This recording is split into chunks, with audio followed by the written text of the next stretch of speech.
Hello Shreyas, खूप दिवसांनी call केलास रे. आत्ता आठवण आली काय तुला माझी? अरे नाही रे, तसं नाही. खूप दिवस झालं म्हणतोय कॉल करेल पण काही वेळच भेटत नव्हता. काय रे, काय झालं? सगळं ठीक आहे ना? All good? सगळं मस्त आहे बरं का. तुला एक इन्व्हेस्टमेंट ऑपॉर्च्युनिटी बद्दल सांगायचं होतं. हा बोल की, कुठं करायची investment? Gold, bitcoin, cryptocurrency, stock market? या सगळ्यात नाही रे. सध्या सगळ्यात जास्त रिटर्न ऑन इन्व्हेस्टमेंट जमिनीमध्ये आहे. पुण्यात जागेचे भाव सोन्याच्या भावापेक्षा जास्त वेगाने वाढत आहेत. मी सध्या एक प्लॉट घेतोय माणमध्ये, पण त्यात अजून 1-2 लोक लागत आहेत. तर म्हटलं तू जॉईन करू शकतो, म्हणून तुला कॉल केला. अरे जमीन तुला घ्यायची आहे तर माझी काय गरज आहे? काही पैसे हवेत का?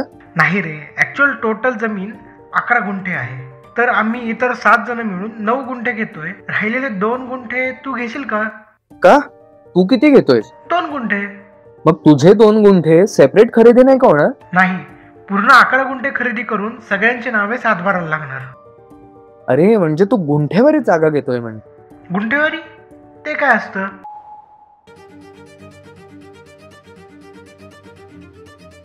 तुम्ही आता बघितलं की श्रेयसला जमीन विकत घेताना कमीत कमी 11 गुंठे जमीन विकत घ्यावी लागली.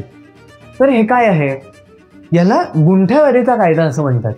तर गुंठेवारी म्हणजे नेमकं काय? तर कोणत्याही शेतजमिनीचे तुकडे पाडण्यावर शासनाने बंदी घातलेली आहे.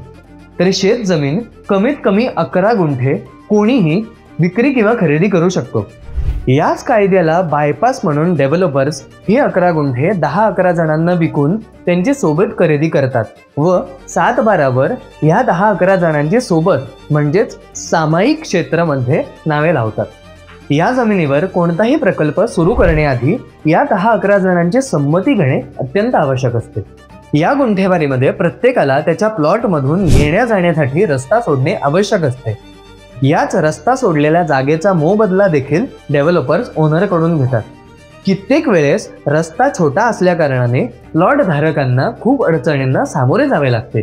हल्ली शासनाने या गुंठेवारीतील प्लॉट्सची सेपरेट खरेदी नोंदणी लावून घेण्याचे निर्देश दिलेले आहेत, परंतु ते कधी होईल हा मात्र प्रश्न. तर आता तुम्हाला प्रश्न पडला असेल की गुंठेवारीचा प्लॉट विकत घेऊन तुम्ही फसलात तर नाही ना? आणि ह्या प्लॉटवर घर बांधण्यासाठी तुम्हाला परवानगी भेटेल की नाही, आणि जर भेटली तर ती कशी भेटेल? तर घाबरून जाण्याची काहीच गरज नाहीये, कारण तुमच्या सगळ्या प्रश्नांची उत्तरं आम्ही तुम्हाला पुढच्या व्हिडिओमध्ये नक्की देऊ. त्यासाठी सँक्शनवाल्याला सबस्क्राईब करा अँड स्टे ट्यून्ड.